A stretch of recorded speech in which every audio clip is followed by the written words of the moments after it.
Coming up. But female DJs bunch about raisins. Likes of Zahara Toto.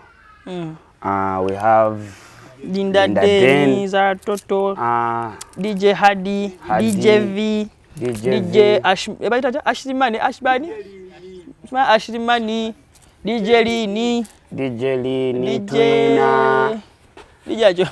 Twina, this Etania is there. Kathe, there Lola, is Laura, Naziz, there is Pofia. Pofia chari DJ. Yalikuwa DJ na tumbale DJ Pofia. So my intentions on that njagala kubuza. You've attended all these and these are your friends. Not all of them. Some are just busy. Some are we share the same roof of entertainment. Exactly. So do you feel okusinzira ku female DJs that we have in Uganda?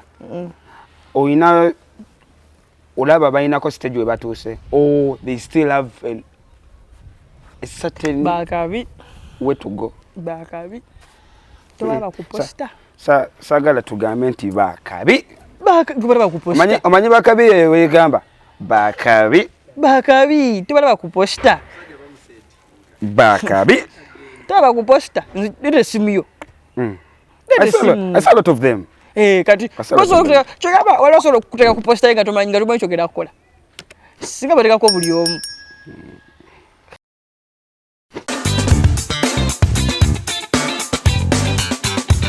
So mara Bethany ngenda ku NBS kuruza sima na NBS yeri nga by then nili akamo cha media plus zeka simanyi nenga nalipita mirundi mingi nenga simanyi ngende makere napita mirundi mingi so ogenda ate ngenda yo ngenda ne Chrome simanyi bayingira TV simanyi bayogera yo bichi site chemanyi zenda babula bi TV enda balu after 5 baloja bali wali bali nenga I don't know the procedure of TV tutuka tuyingira next radio Douglas ali wali mlaba ina ali kumpeo kati amalo kwogera ngatekayo obiyimbawo nga ajja ngamba hawa imna fine mbuza watu ni ngamba Nicholas wane mdiyo nga DJ Elnicho ngamba okay I've watched you playing several times ngamba several times where ngamba nze ebintu je mu gigs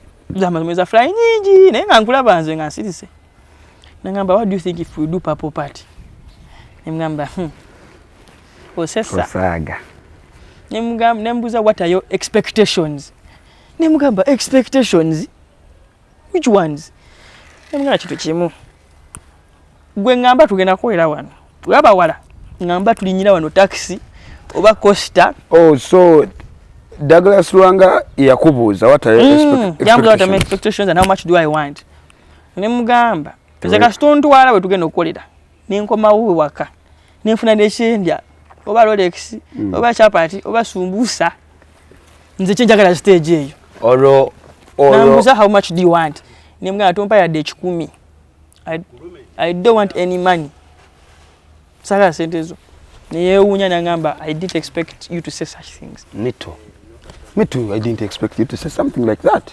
Nanga sagala mani lwachi utandise okwata kasente ka fly bakuwadde wali atana oziso okuwaliza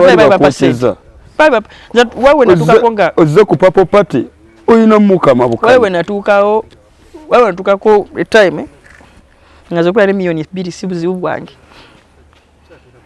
You know, when you talk about these things abantu abamu tebakiriza that this kind of job good delivering.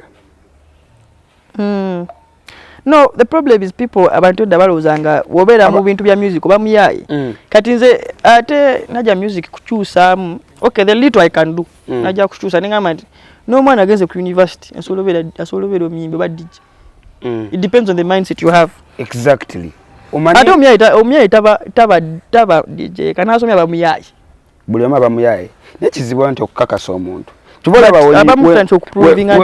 when people listen to what we have gone through and our background bamanya nti omuntu asoma they just nzekaleero okubeera to choose DJing is that nalabanga okukwata million a week kisoboka than ogirinda omwezi nengamba it's better ekyo kyogera waliwo atakikiriza it's better a week osobola ne million 3 because these things I saw nalabanga nze nabeeranga ne ruoja ku wave nga nze ngina nisayiningayo sente ze million 2 kitundu. That's one night ngazinye 2 hours and a half. There is that time wave ngeli ku peak ina premier Thursday nyamase ngani ko kusomesa soboka exactly. So basically even nabiraba ningamba I can also get there nibazimba era nazikwatako because zogula my first MacBook laptop najigula mu weeks says kusoteza fly atano asatu abiri that's 2.5.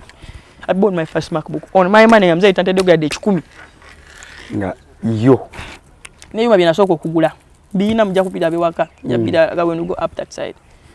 I bought those players on my money 1.5 na isasula look young na ze sondera oshitegeera ng'omuntu oshitegeera kati otuse ku papo party Bangambe setemeka lwanga kubuza setemeka mugamba zinjagala kastant okewaka. I want the brand to grow.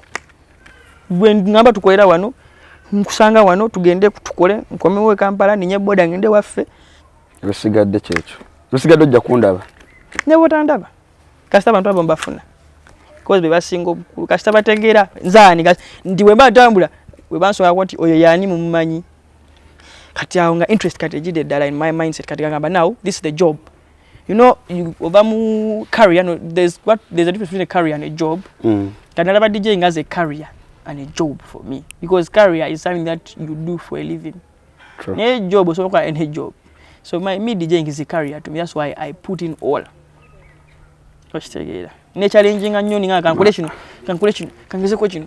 That's why I'm better nyo kunenda ba abantu balino kitegeera ekintu kyoyogedde. A career opposite baba na wano chenera ba a job. Those are two different things. They are two different things. But then a job comes after the career. You do the career first and the job comes. Oh. Yeah.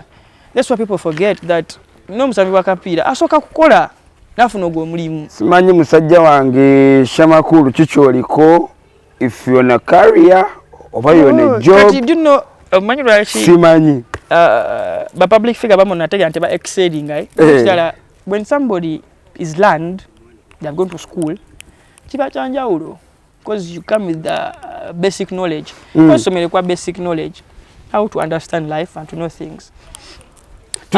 Otuka ku okolagana ne Douglas Ranga. Papo party. Watandikirawa. Luwero Nimrod Beach. Nimrod. Luwero gye banzaala. Nimrod Beach awo twatandikira. Luwero. Luwero gye banzaala. Abantu abamu balowooza kale Luwero era wali ojja naye nga ndi Luwero Kigali. Ndi Luwero eri naye Luwero eyo. Awo. Okuba Nimrod. Ya Nimrod Beach yali eguddeyo yanga yeriko yali top. It was Easter Sunday. It was Easter Sunday. So that day Papa Party kamisana. It's a show. Ninya ku stage saa 3 ezokumacha. Gate muli bantu mukisaaba. Ninga nkala kata disco. Ningo muwendule. Bajiulira antu okala kata disco bali wabwelu bagamba. I'm proving to Douglas I don't care about who is listening. Get my point? I'm proving your first show? I'm proving to Douglas that I can do other shows. I don't care who listens. Yeah.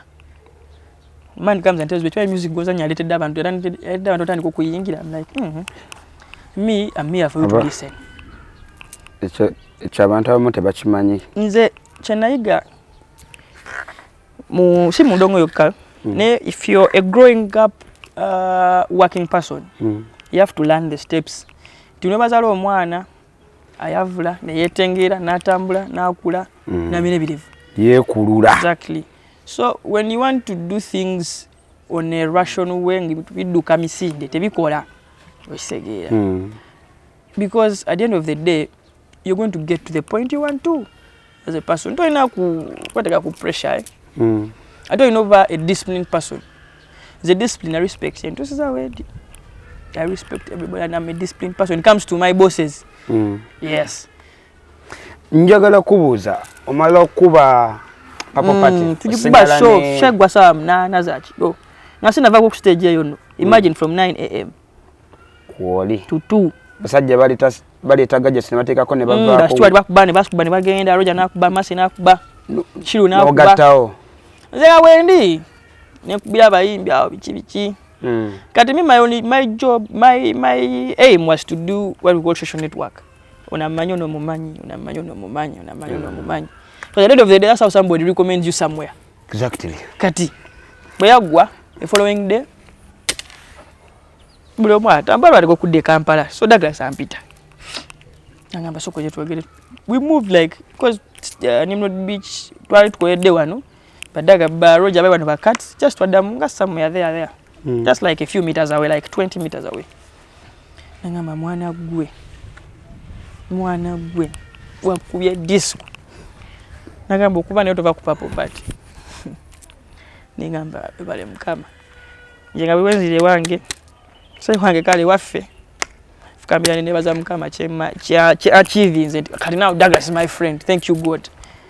Ate nze ne mukama anyambye nnyo. Basi ngasigwe kwata ku mukama. Ndoja singana ndi mukomera. Because of the life I grew up in, abantu benakula nabo. Nendozo okuira ne mu church kirungi. Boyogera ku bulamu buno bwa DJing. Bulamu bwa kutambula kiro.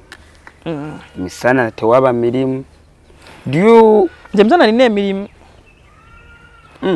Nakola ICT. I'm a graduate. Nina emirimu misana. I do software. I do apps. I do website. I do database. Okay. That's good. Kadimanja sina mirimu. Echakoza ICT njaga koira wakasaba bintu bya kumenya. That means you work during day and the night. And then my ICT doesn't require me to be on a laptop all the time. Of all the times that you've spent working as a DJ Chiro, wasanga muko kubuzibu abantu okulumba? Ababbi. Abite banumbangako. You leave the bar ngobudde bucha?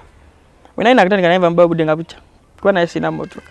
Atenga toyinamo. Atenge gari z'abasajja bo wali wazireka dda toyina akugala. Zaliwo.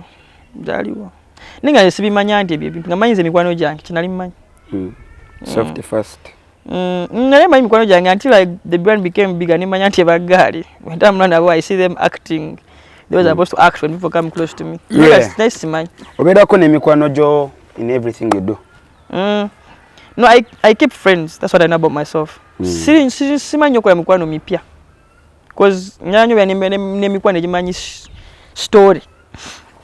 Tuvudde wano. Tutuse wano. Steps are going. Tuina steps ezigenda maaso. Tikati baba, we celebrate our success together. Neka tompya wajja amenyamu wakunyonnyola nnyo nti ffe lumu tuli akawunga. Nolenge kalia. Olumu ndalumweyo ndalunaku lumu like once 1 meal a day. Kati bya byakunyonnyola nnyo abantu abapya. When people come ne balaba wobeera balowooza gwe oli akubulida kikabiri. Ekyo kyoyogera muno munnange mitwe nalisikiriza. My first time okulaba omusajja omba mwita manager Frank Evans. Omumanyi? Yesha. Oyo manager. Mugambira tubera ffe naba. The times I've spent with manager Frank asabola okunnyonnyola ekintu n'otakkiriza. Agamba kati olaba twakoze naye shouldn't go well. Ninga abamulaba abamwetoolodde bo bamusuubiramu kingi. Ate nekyalo tukikola ng'olina keeping a brand. You know? Olumu twewala ne sente. Ne manager Frank twewala sente. Ninga twagala tujje mu bantu baleme kuta brand. Exactly. Because they know you in a different perspective. Minje tufuluma abwe tukona tunade ne 10. Kitofu. Nyenga ate post abantu bazirabe ne video mustade nga abantu bajje. Webale nnyo. Nibagamba nekati abatali mu kintu abatali mu game tebasobola tegeera pain joyitamu ne what you sacrifice. Endongo ya kusaddaaka a lot of time. A lot of time. And olina ojjagala ate olina okuba mugumiikiriza nnyo. Tuline Kisitu Nicholas ono ye DJ Elnicho twachaddeko ene wakaawe oli ku Brand Skin Events channel subscribinga lwaki nedda tuline DJ Elnicho tuli mugezako kumanya embeera azatya mu ndongo njagala kubuuza oswitching otya tukololo. My dream has never been to play in bars. Tandikira. What was your dream? To be an events DJ because I saw a lot of money in events and bars. So it means your life started from the events. No yagalanya events. I've been on stage my whole DJ life mostly. Bapanga stage, I'm in front of the crowd. Bintu bya bare byo nice. Sibyagala nganda abana afuna empalo 10 ateka ku Kivulu mfune million emu. Ndaba tebigatta. Kivulu amanye bivulu birimu logic. Nedda just ntesayo na promoter. Yes. Kubanga Kivulu I don't really care if you have the people or not. The money has to be there. But ebala they talk about sales. Nga logic nga theory munja mbuza. Their sales? Yes. Yabimbuza. Paka kati bimbuza. Kivulu bero kikubera omuno okivaamu. Ate Kivulu nze by the time I get on stage, I'm 100% paid. But ebala tezwa kuwa yadde ne 10 nga tonalinya mu booth. Olugivaamu agamba ate oli adduse ne bia, ate oli adduse ne boto, ate simanya bikoze bitya, ate simanya eyatulese yalina okusayininga ssente taliiwo. Tewali yawaze boto ng'ozannya.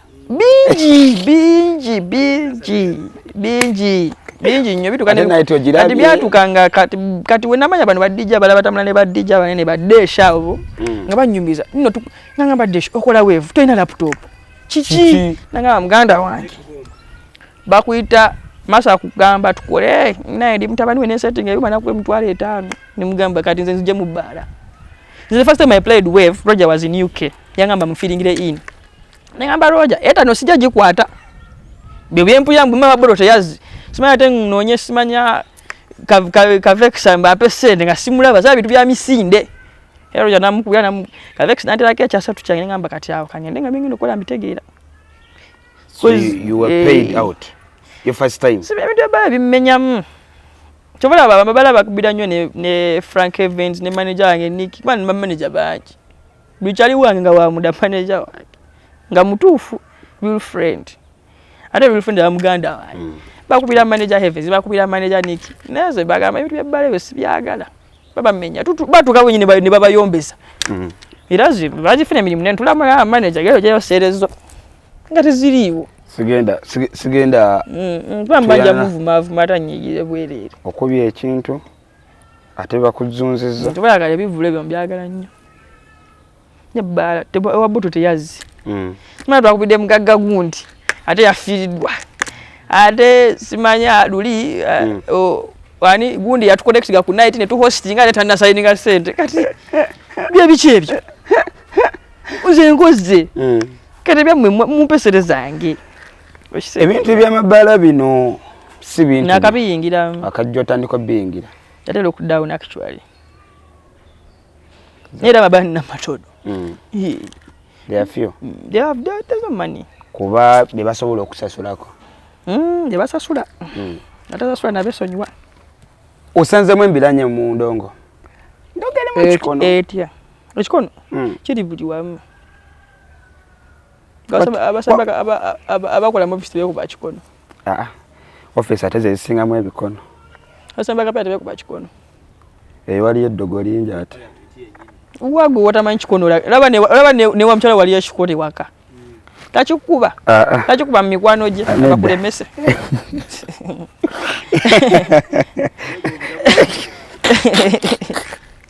ekikono kiri buli wamu muganda wange ani wawo osinga okulaba embiranye experience gyogamba naye mwana natuuka wano naye buli wamu si wangu olina boosangawo ate waba bagala okujjawo yeah everywhere I've been it's been God and my talent and working hard, you know. Yeah, man. Teri green pastures empiseko sebo. Teri muntu gwogamba naye musajja gwe. Abasajja bambereddewo they have recommended me. But when you reach there, they saw another step. Joino yitamu. Ate nsobola kumenya manyambu gundi yakola biki simanya gundi because bwena liko bamenya tebajja kugwayo. Abakoze bibi. Bangi. N'ebirungi. Abakoze bibi. Abakoze bibi. Oba ab'ebirungi bujjukira kati. Ab'ebirungi gwe sijjukira mu bulamu bwange. Ate buli muntu kyankoze kinyambye nnyo okutuuka wendi.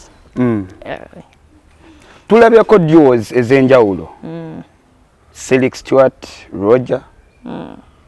We've been having DJing about official MCs. Have you ever had one? Living MC. That was a duo. Which year was that? 2 years of lockdown. Okolana living. Who brings the idea? Me. Gamba living omanyi. Chigatem. Namugamba, you a talent. We can do something big. Namusanga ku wave. I didn't even know him, but he knew me. I didn't know him. Gamba living. Tukole. Yeah.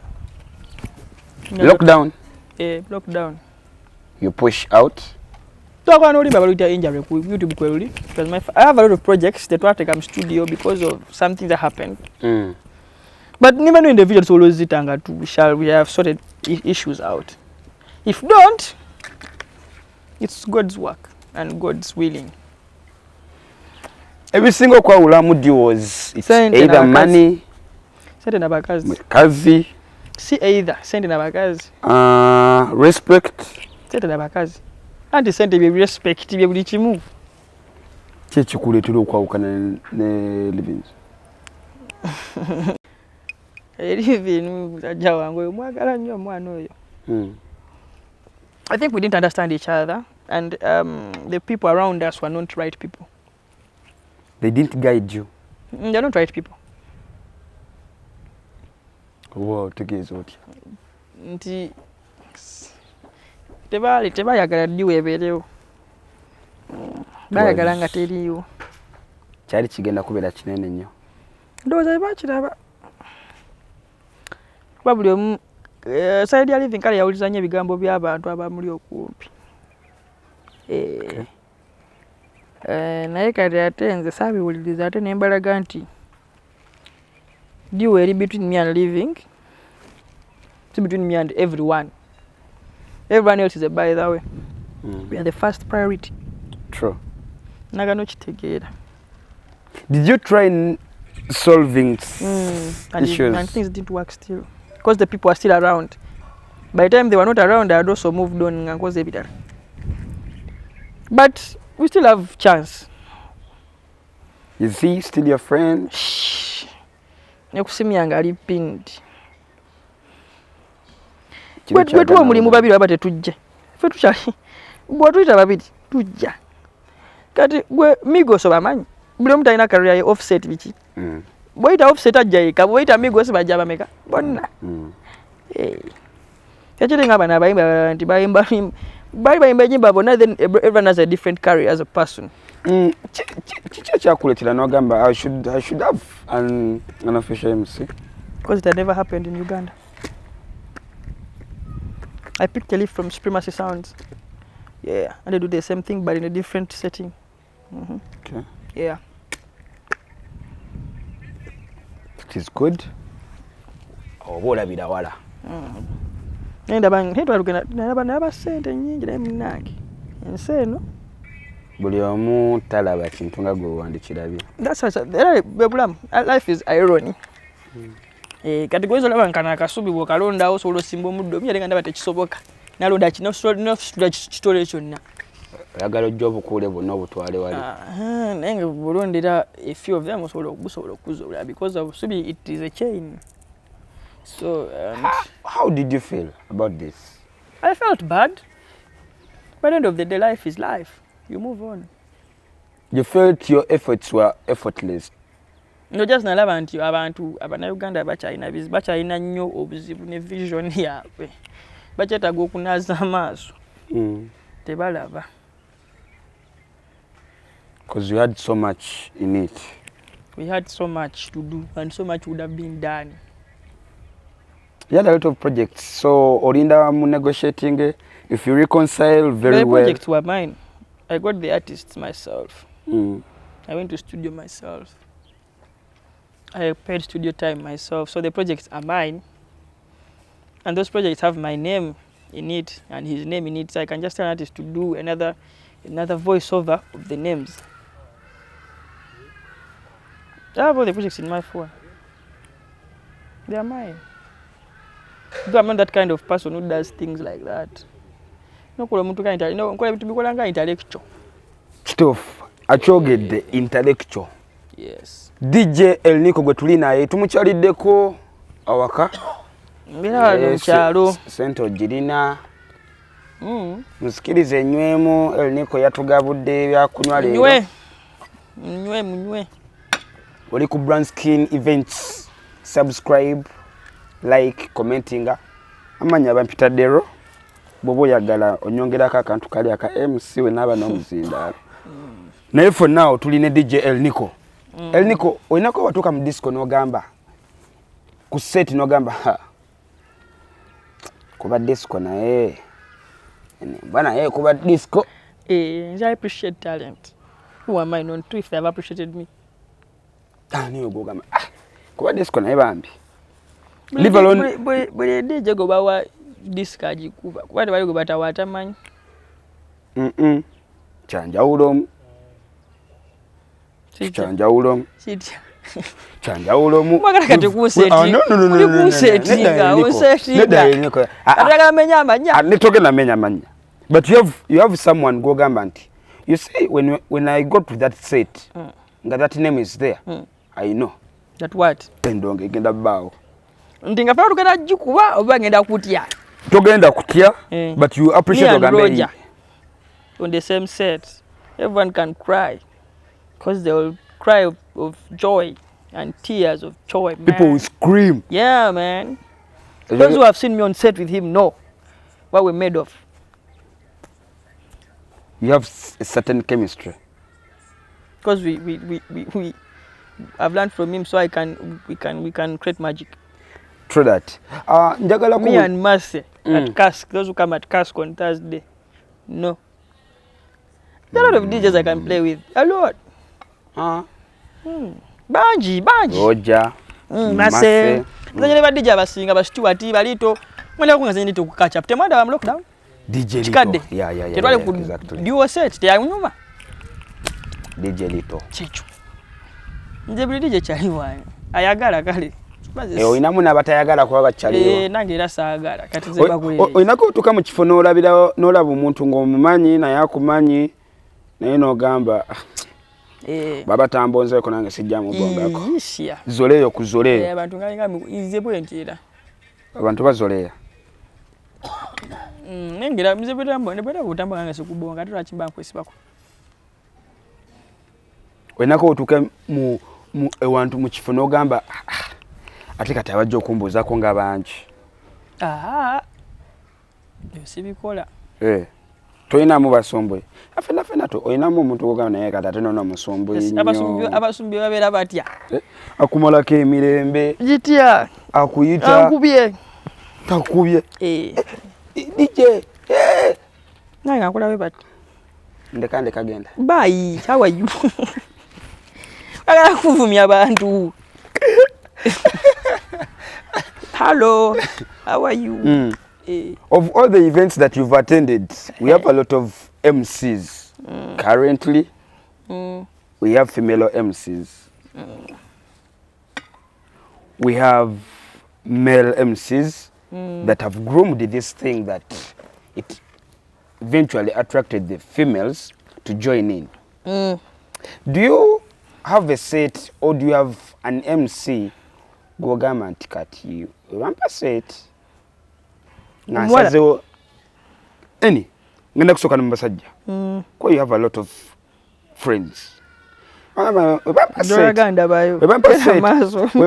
set eno ne bagamba nti Elnicho ngenda kulinnyako ssaawa 6 kube 7 kube 8 Elnicho tukuwe MC ki gakuliko baani bamenya amanya Elnicho inaba ogenda fira mu filimu yo bamenye Elnicho inaba tuli ku night leero Monday tugeze tuliwa kololo bas tuli kololo kanonde balaje nkolera ku kasiki we have kasiki je nkolera tuli ku kasiki leero Monday tuna night Barade kanani katika tumenye ba MC tega ko abali ku night yo tumenye ba MC abakolere uwa abakolera ku night yo oina cute MC cute there is MC cute Benji there is Benji MC chomlala manager Top Boy MC chomlala ku kasiki cute Benji Top Boy yavako Top Boy Beba baliko. No. Ne Petri. Ne Petri. Exactly. Petri mwana we na jero. Petri mchali wange nnyo my boy. No. I didn't want to choose. Kale tetulonda kale ku night. Njagala tolonda ku night. But kale menya. There are a lot of MCs so in Achali. There is that chemistry and you feel like if I go to this set MC so kwa na ku set nenjita. Mita MC cute. Currently. Naye nga nkoze ko ne Top Boy nenjita. Nkoze ko ne Living nenjita. But if you say MC cute. Because mvude wala naye. Actually I would have said Crystal Panda. Yes. Because me and Crystal Panda way go back all the way. So basically so amenya manya. Bagati mena kuncha yabantu. Nina show but bajja kujja. Kino tetuli mkogera ku show shagenda berawo. Ade batajja. Ngambongedde amanya. Bagenda kujja. No one is not going to come. Bebo biwedde hakati okushira. Bagenda kujja abantu bagenda kujja. Nde kushira leze tuwe. Uli musajja wa ndongo abantu bagenda kujja. Nde kushira. Chaba MC nchimazi sikiddako. Elnicho, kavuga speed. Mvuga speed. Kato kwa kamulonda gundi. Kanaye kugambe? Kugambe tononda. Mbadije. Ani kulonda kagambe kenda kula kusaba mkaga nga siriko. Olonda ani? Yogera kamera zizo. Yogera olonda ani? Olonda ani? Leero wogera okukyagala n'abantu. Olonda ani? Badije banji benkozeko nabo. Adije banji benkozeko nabo. Ati ngamba ati no kati nze bampise kusaba mkaga. Yaga tubanze okusana bangamba kati omanyi ngasiriko zasiriwo nze ndi UK tukwade gig nze ndi UK tukwade gig ba MC Londa DJ ogenda kola naye olonda yange namukasi ngena manager manager gwempa sente za DJ ngena mukolera andani mbaje mwogere erinnya nze ngonjogeza amanya wano mwogere Elnicho ayagala kuntwala speed bananga batulaba. Olabye? Kuba kati ayagala fuka interviewer wange ngate interviewee. So Elnicho njagala kubuza ekibuzo ekirala. Tulabye ba DJ banji abagenze masomero okuyiga DJing. We have DJs that didn't go to school. Ebyakajjala we have DJs that didn't go to school. Kupa skills wadaga bya bitufu bya maka bya abayayi. Twaina Wamanyi product za makers maka maker. Twaina gongo. Ojudi wamanyi product maker mu gongo. Soma. Is active ezikola. Soma. Ali wakwane gongo we yakoleranga nange. Gongo eri wali ekyanje kyaliwo. Ndiawo. Desh si wa gongo. Desh wa mase. Desh mutabani wa mase. Kale. Eriwo Abiveko nawe. Oyomu alikuba comedy store. Abazanya we walala. Eriwo tusobola balaba gita real DJ. Real DJ State Academy erimu just ba DJ abakola ekitongo kya bagita real DJ yabaddeno ba mosti. Erimbu nabana DJ bali mbakabi. Couple skills eriwo. Eleta Zahara Toto. Amala banga graduate Zahara Toto. I want to ask that's where my question is coming from. People have graduated and bagamba kati. Kitu kine kyaba DJ. Bachongeddemu empapula. What is your take on that? It is okay. It is okay. But what I believe, talent is talent. Ekintu kino si kya kusoma nnyo. No, okusoma is called it's called basic knowledge. Nga omusambi wakapira mugamba nti omusambi ofuna kapira opasingira in step out step ebe gaba kibalia omuyiba gukubanga oli straight oyita mukoni to gain fitness nti omusambi wakapira ali abiki. That is basic knowledge. Okimanye muntu ego nti that's what is supposed to be. Ne wali bagamba Messi tsala abantu 8 mu kisawe nedda bagamba Ronaldo okuba omuliro ebimu basic knowledge gati bakwira DJ this how they pitch chechino beat mapping chechino BPM chechino players zezino laptops zezino kati no bena byongera mu kisegete twina ba female DJs banji aba raisins like Zahara Toto we have Linda Den, Zahara Toto, DJ Hadi, DJ V, DJ Ashimani, DJ Lini, twina this Etania is there. Kathe, there is Laura, Naziz, there is Pofia chali DJ. Yalikuwa DJ na tumbale DJ Pofia. So my intentions on that njagala kubuza. You've attended all these and these are your friends.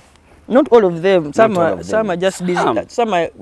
We share the same roof of entertainment. Exactly. So do you feel okusinzira ku female DJs that we have in Uganda? Oyina olaba bayinako stage we batuse or they still have a certain way to go? Bakabi. Tobaba kuposta. Sagala tugambe nti bakabi. Tobaba kuposta. Omanyi bakabi we gamba. Bakabi. Tobaba kuposta. Bakabi. Tobaba kuposta. Ndete simu. I saw a lot of them. Kati koso chogaba wala solo kuteka kuposta nga tumanyi chogera kola. Singa bateka ko buli omu. Abatulaba ku brown skin events omwami gwendi naye bamuyita DJ Elnicho. Neto ja kunsettinga ngani. Ayine ekintu kyali mu kugezaako okukola. Elnicho kale kino kikubuza nga DJ. Elnicho kino kikubuza nga DJ.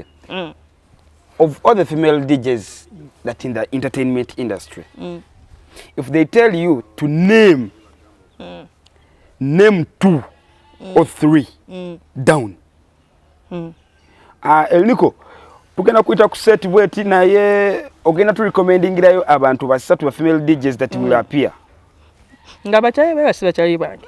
Sibazira wo ngamba recommendation so kaita chali wangi. Naye wivo fena tuina bachali. Inzera batamanyi bwejo ita. Tuina bachali Elnicho bananga batulaba. Amwaddo omulimu. Abatulaba tuina bachali nga nawo ogamba atate we namuyita. Nze muyita chali wange naswala bibye. Nga kitta nze mbanvuddewo. Kale. Basatu bachali. Linda Den. Oyo. Zahara Toto. Babiri. Etania.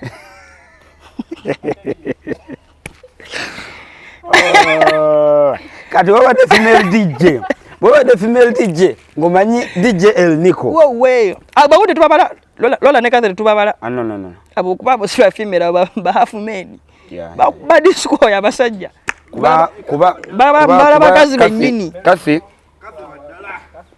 And aba DJ bomenye bonna. Etania, Zahara Toto, Linda Den. and Linda Den. Those are DJs that came nga bana bali mwebali. Bas. Nze bempita goitani.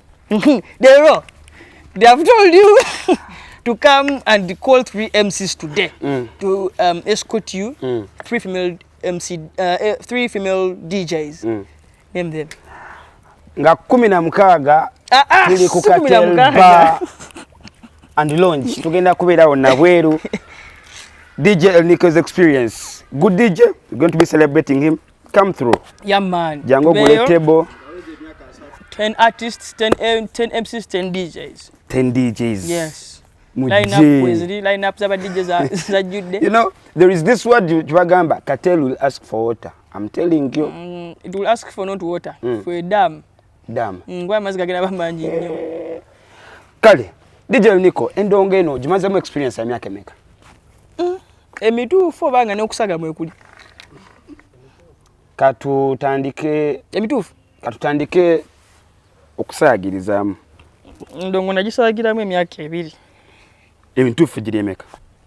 2019, 2020, 2021, 2024. Okay. How many years ago? Around 5. Myaka 5. That's a good experience. That city worth okola experience. You are. Bas. Bagam. You are. Baite. 10 DJs, 10 artists. Atochimanyi. If it's DJ Elnicho's experience, to the and from there tugenda kuba tweyongerayo ewala. Tuna Fort, tuna Fort, tuna Hoima, tuna Mbara, tuna Jinja, tuna Iganga, tuna Mbale, tuna Kampala. Busia, yes, Busia. DJ Elnicho, tugenda tuwaya mpola. Era nsanyuse nnyo kubanga interview eno omaze n'ogituwa. Interview ni midde nnyo banga ne banga. Finally tukulina. Nemugenda kupayo ku sente. Sente. Interview zange za be.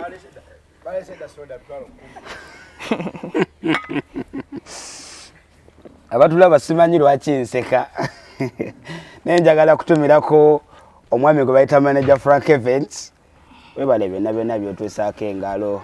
Byonna webale. Tajja wa Elnicho. Manager we akola buli kimu bambi. Mwebale nnyo. DJ Elnicho, ekyenjagala okubuuza. You've been on TV. You've seen the likes of your friends, Roger,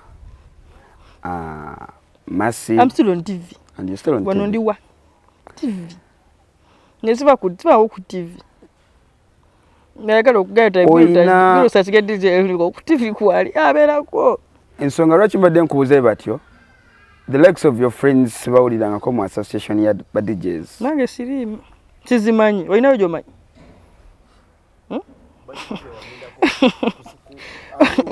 Olinayo gy'omanyi? Olaba ebintu bino bimu nange munyambako munaye.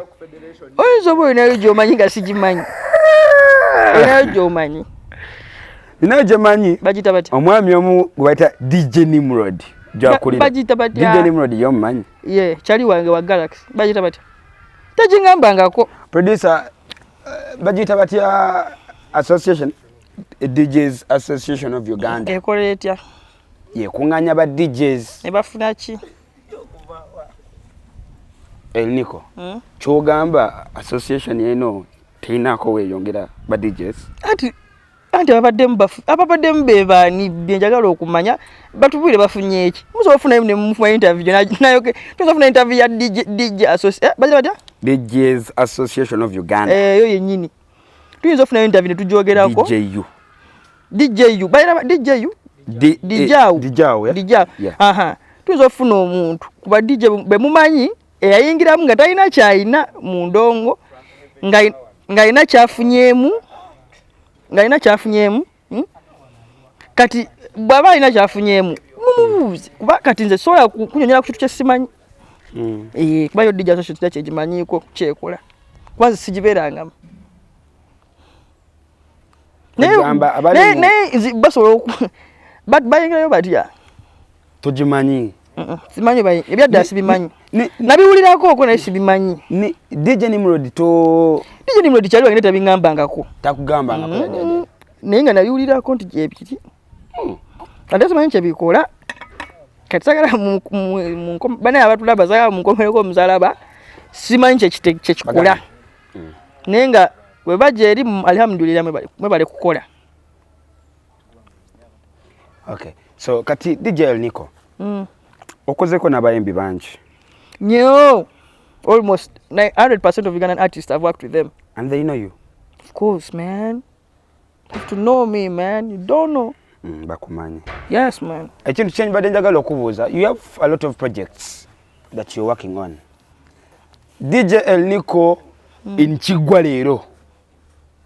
How did you come to be there? Roger Muganda wange. Kati ateke mwana. Nze gwa inoteekamu, of course. It's my brother, man. Obadde okimanyi nti mu Kigwa lero oyinga lije wachuka. Nnyo. Nali style oba nali ghetto youth nga ndi oli bali abaniga. Anti character. Nze ndi actor. Buli kimu kikoze. Buli kimu kikoze. Nazanyako ne drama ku ssomero nga nze star. Nazanya film ya Yesu.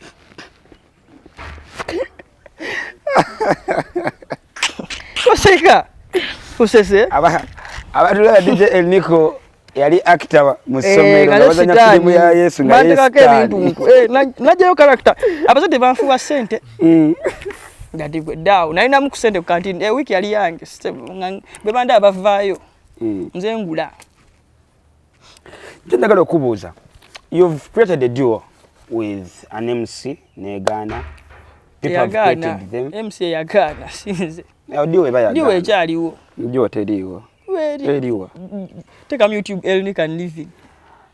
Take am ina simu. Esimu njina na ira ziche YouTube.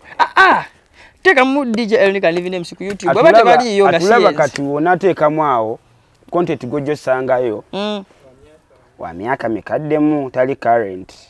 Sibo chiri. Olimba Rush 60 ne Roger balukola mwaka akyo kigwa jo. Neda sebo. Wasembadi balanga bakola bombi. Are they still together? Bali bagaliko bawukati. Are they still together? Bali bachokedeko. Okay. Tuna mugamba leo gambe. Stuart oba Roger. Yajja nagamba twawukanye. Then malo gambe Elnicho ne living. Omukubwa ajja mukabera gamba. Okuva lero nze twawukanye. Kino ekintu kye tuli mu kwogerako ekya Stuart and Roger. Nenda chigwa nenda kuwa example nga ya bafumbo abagendo maintaining ekitibwa kyabo. Dio si bufumbo. Dio ate dio no bufumbo byanjawulo. Dio teri bya bufumbo byamu. Kwa togena kunkubira bwenchogira. Dio kala P Square bayo kana Peter ne Paul bayogera ntwawukanye. Road boy. Era we badda we bayogera tukoze ki? Tudengana. Katobanga tufefe na dio ezebiri tewali ali video negana twawukanye. Tukyaliwo tugene maso. Fewe tuli gwe tubuking ogambe Elnicho and live bajje. Ladies and gentlemen, we own Brown Skin Events. Njagala kubuza mu DJ Elnicho. Music azo wenjawulo mu Uganda. Music wenjawulo mu Uganda. Waliwo enyimba ezizo via TikTok. Kati music abawanjawulo. Wabana Uganda. There is music abea influenced by people. The music are influenced by people. Tell music are influenced by animals. There is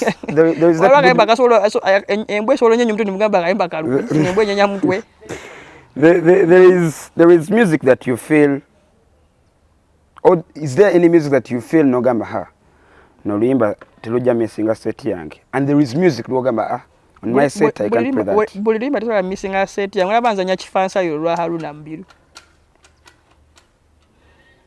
I'm a DJ supposed to play all music. All of it. I play all music. Yes. But DJs baina scenarios zino ezaha. Nimba na luliddemu. Nesi ulungi. Nesi ulungi. That is an opinion, a personal opinion. Exactly. If you get that opinion. Nange mbyogera. If you get that opinion. Ojigambia ka abantu abamu.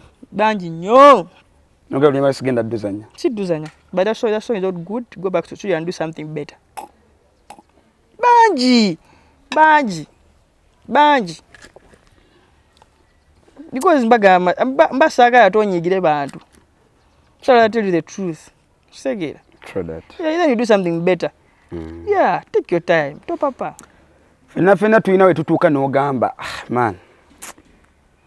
Nakolaka awantu naye set eyo. Yali enzise. Nga si nungi. Exactly. Sibangako nayo. Buli wenva bagamba yamma. Sibangako nayo. Abagenda je nkwera banjulira. My set always crisp. Because never would. I prepare adhesively. DJ akulaba nga mwana mto nga akwegomba. Kicho gino mugamba Elnicho. Kicho sobola mugamba. Work hard. Pray a lot. Make the right friends. Know what you want. Focus. Set goals. Be solo mugamba. So I'm going to tell you next kada ina be discovering ranga as I did. Yeah. Oina abasajja bo bokolera no gamba mukolera kibuli. tajja wange oyo nina mubeerako ye wa kibulisi. Buli muntu gwe nkolera kyali wange. Sikolera muntu gwe saagala.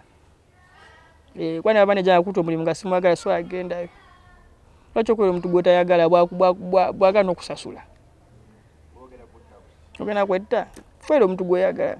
Kolera omuntu akwagala. Sikolera muntu gwe saagala. Ate atanjagala. Kubera atakwagala so akuyita, gw'otayagala so agendayo. Yeah.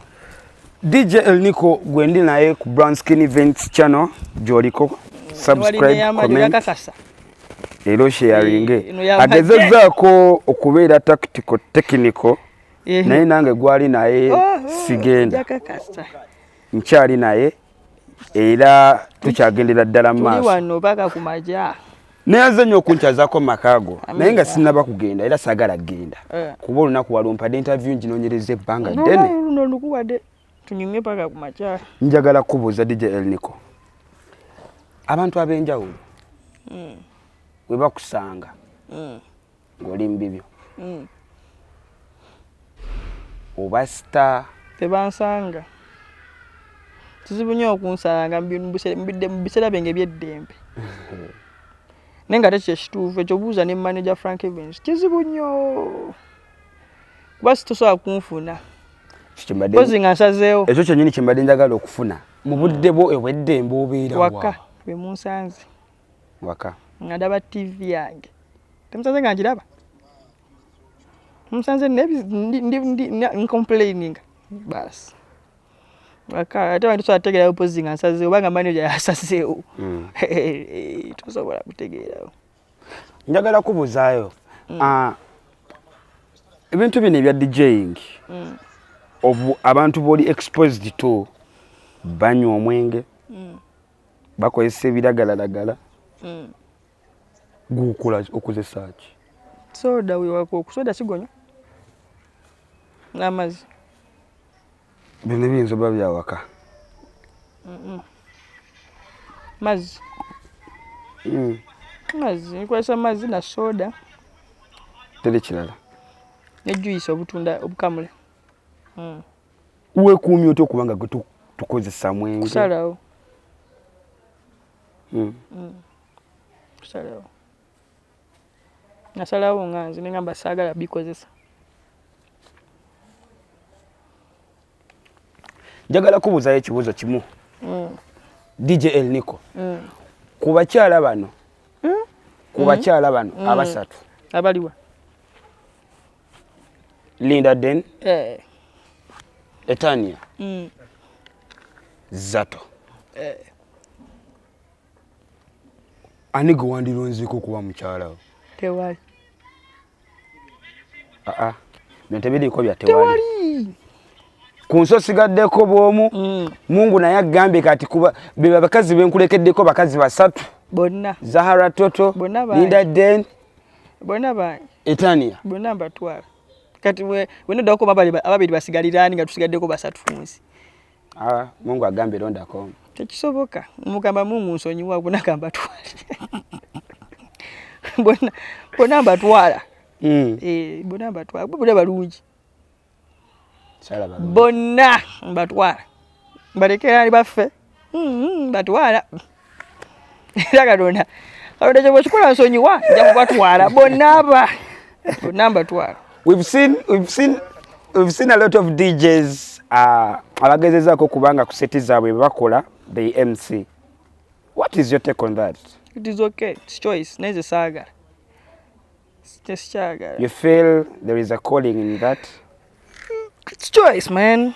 Osalawo no amba bibasalawo bakikole bebatu. Naye kati nze nga nze saasalawo bwenti. Nze nkola solo career as a DJ. As an artist. Bw'oba ovudde mu ggwanga muno muntu ki gwe wanditunulidde wabweru w'eggwanga n'ogamba that DJ does something that I would like to do? Teddy. Bonna mbalabye bonna research nze konda byebakola byebakola si byenjagala nze byenjagala birala ku byebakola. Biki bye wandiyoyagadde? Nze njagala creating a legacy. Ne legacy bazalina abantu singa bo was creating nga bayimbi singa muyimbi. You want something wenga DJ. I want something better than that. I want to make sure everyone who has talent gets bread out of their talent. That's my calling. That's something I want to do. We've all been disappointed in our careers. And sagala nga meant tell you muntu atuka nata breaking it down. Have you ever reached that point and you felt you're down in this job? In the job? Not really. I get down in different things on the job. Because the job I do, I love it, so I can get down in the job. I just feel I'm down in different things. We are entertainers. Actually. Yeah, we are entertainers. Yeah. There is a time wotukanga gig zija. There is a time that you reach nga gig tezichajjanga wezandi wadde zikola ki zijja. Ogezaako otya okwekumaakuma nga gig teziriyo? I'm saving. I save. So I make sure sente saving aba sina miyimuze nkozesaako. Budget planning obulamu bwange. Ngomugaso gwa manager ababiri abana bagenda kusomera. Bali bakwiseko ku set ne babana ne bagikujjako at the last moment. Techibanga. Have you ever reached on the set ne bagana okuzanya? Nze nekyanga nesizanya. Nga kyeki kwechanza. Nga kyeki kwechanza. Understanding kastegana kasatu abantu ategeragana birala. Obanga wategegana n'omuntu tutakola naye manager tamanyi heavens oba niki. Auziwe buva. Teri muntu asobola kwekyanga ntuuse. Kwate buli muntu abayagala ntuuke. Teri muntu atayagala ntuuke. Totukangako mu kifo ne bakuwako deposit ne bagana okumalayo. Njasizanya. Basi kyazanya olwo. Kali kibi bibeerawo nnyo. Nintambula nefunga emmotoka nenzire waka. Bange tebangobaayo. Teyamanja. Deposit n'omutwala. Of course. That's an agreement. That's on the phone call you get from my manager that once paid, not what? Stand. Nyekuli situ kwechiri. Wende sinze mbagambye bisaze mkata oba ino kola gige endala. Atolete balance nzije. Kati kibyali gwe. Ba DJ banji baina projects ezenjawulo. And you also you have your own projects. Bayimbi ki? Bewande government if I start to now put out my projects, I would love to do with this artist and this one and this one and this one. Bonna. Because blue man target audience jenjagala. Ne Haruna mwagala ne research. Beba mpanzikiriza. Bonna mbeta. Bonna bayimba Uganda. Bagala. Bonna mbagala. Njagala nkubuze na kino DJ Elnicho. But DJ basobola okukola ekintu nga otwandira nti mix eno nga bali bangi webali nnyo kisoboka mumba mba mikwano ne mukini ali ne mutegeragana ku ekyo kisoboka bwana nali nkikozeeko okikolako nani ne Masse mu lockdown ne Roger ne E ne Edwizi Selector MC Right Living Top Boy Isaac Cat Douglas. Okay. Some things are personal. Biba kumkwano kinga bayimbi kola collab wala bayimbi kola collab nga tenyuma. Aba kola nga enyuma. Kinza no omukwano gwena n'omuntu. Yeah. Totunga home crowd negana ku vibinga. Kisoboka. Kisoboka ngako. Naba kadde bazina. Kibayita preparation. You sikana ngo ku setting angenze gafula. No, I give myself time. Chane manager ne manager so chimubuza. Mubuze bwetuba waba Elnicho ina set chichakola the last 2 days. Obudde obusinga bonna okubya events. Most of the time. Walogenzeko ku event enkuba netonnya. Yishya. Zito enkuba etonyanga nayo papa pata yatonnya embale. Ne 40. Tusobola kutonya ne mukubera muyinde necha ne mukola. Event negenda. Enkuba eto bwecha nga mwe nga mujeni you do the event nebwa. Ato goloza enkuba etonya paka kufa. Tesobola kutonya luna kulamba. Kale atulaba ku Brown Skin Events channel amanya bampitadero ndine Kisitu Nicholas abanji gumumanyinga DJ Elnicho sajja yambala bulungi avibinga bulungi asobola okubira ekidonga tena akuziniramu. I love that work, man. Creativity. Sajja wa man. Nga 16 twina DJ Elnicho's experience. Yeah, man. First edition. Tugenda kubeera Katelba and Nojna tulina bwerwawo. After over Northern Bypass after Pastoration Bugembe's church, slope down. Then from Bwaise you go through Kawempe. Then down. Slope a little bit down. Yeah. We have 10 DJs, 10 MCs. Jango, tugenda kusubira ebintu bingi. 10 artists. 10 artists. Njagala kubuzaako about the show. What kibaba basuubira abantu bano? An epic performance from DJ Elnicho.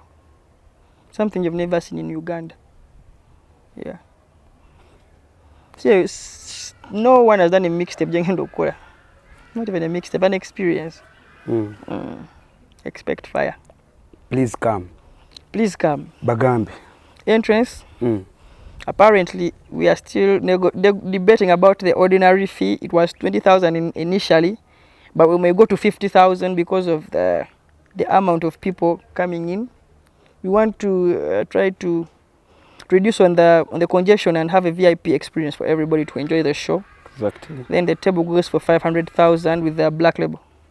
That's constant. But then the ordinary fee, we're going to have a final word by the end of the week because we are doing a new poster soon. Yeah, but the show is on 16th August. The Chocho Muchimanye show kweli 16 August kibabere mutwe. Yeah. Table ya mtwala 5 kujako black label. Ordinary tugenda either kusasula mtwala ebiri obeta. I've seen a lot of artists ku show. I think 10 artists abali ku poster bali na batono nnyo kuba abantu abakuwadde endorsements bunch. There are so many. Nakola 10 because bensobola naye bajja more than 10 sibagana. Yeah, you have Fik from America, Nina, Andre. Yo list yonze sibamanyi gwe yogera byomanyi nze nange manyi yake. Gurasho gwanya gambi. Wabataddeko? Yeah? Wabataddeko? DJ Elnicho. 10 artists, 10 MCs, 10 DJs. Pay you come, you're going to see. The list is there. It's there. 16th August. Yeah, man. Come through Cartel Band Launch. It will be his birthday. Abantu bagenda leeta ebirabo ogenda wulira endonde kati. People are going to fight for Elnicho. Ani agenda olwana. Ebirabo biyinza osukka. Ani gwe wataddewo agenda okulwana. Olina b'otegesa abalwanyi. Tuleeta babawo tutegekeko babawo sanga obudde bukyali. Oli mukwano gw'abangi DJ Elnicho. Oli mukwano gw'abangi. Olina mukyala DJ Elnicho? Ani? Olina mukyala? Sinnabafuna. Yagala kumpa. Olina girlfriend? Isha. Emikwano abawala nga nankumuliitu. Sobola okubala kusimya erinnya kulinnya. Girls who are friends. One of the reasons why I love manager Frank Evans, talent zaba nazo alina ekintu kyaziwa ekibaamu PR. They can debate. Nti debate ekituufu. Si omukazi sina kubanga singa nina singa mwalaba embaga. Omukazi oba omuwasizza. Si bwe kibeera. Bemba nina omukazi gwe nali kyalidde. Nze ndi public figure mwalitegedde kenso teyakyadde. Temategedde. Sisobola kwekweka. Kati nze nganze mu bitabo byange. Sikyalangako. Naye wembanga waliwo agamba namukyalira ewaabwe. Amina. Nisina mukazi. Naye mikwano abawala nina. Naye sobola okuwayo omukwano gwange omunaba mukwano gwe. Emikwano gyo njagala. DJ Elnicho. Tujja kwogera nga tumaliriza. Njagala. Tubadde ne DJ Elnicho ku Brown Skin Events. Tweyanziza nnyo DJ Elnicho byonna byetuwadde leero. Tubadde kukkiriza interview ne tujja. Amina. Naye obugambo obusembayo ku DJ atandika okusooka. Obugambo obusembayo? Gwali eyo ng'oyagala kuba disco. Kola nnyo. Saba. Bela ne goals. Kola emikwano emituufu. Sacha soya kuwa kisinga ekyo. Omugole wa August nze abadde naye nga 16 wendi tugenda kubeera Katelba wendi nabeeraawo era wemba nze afunyeko ku mukisa ogumukyazizza lwaki nedda nanje akubuza ekibuzo ndo mukazi nina omukyala wasa tuli mu ntegeka ewamwe bakumanyi ewabwe tebannaba kumanya officially naye nga bamanyi nti gyendi bakula ku status ye nakusera sibanza batebandaba nnyo awo kirungi webale kukola DJ Elnicho bakupostinga nnyo ne kati ndi ku status y'omuntu nze alina show maze butampostinga na show kale subira abatulaba ku brown skin events okoye suba kumnage okoye kale omwami ono DJ Elnicho nakwadde olunaku lamba tato okoye tugenda kuba tufuna yali PART2 ero ye PART1 ye PART2 maze siddamu ku DJ Elnicho soko nyambo nsibulira abantu for now abantu abali ku brown skin events YouTube page channel mebale kutulaba mebale kulaba channel mebale kusubscribing hata na subscribing share Elnicho nze ndese lero nze ndi ku kijjulo twerabe nga 16 August 16 August and launch man ebirabo mulete DJ Elnicho kale ngaje so ompulidde nkaluba nnyo okaluba nnyo kaluba nnyo kibaito ba ku TV tonsobola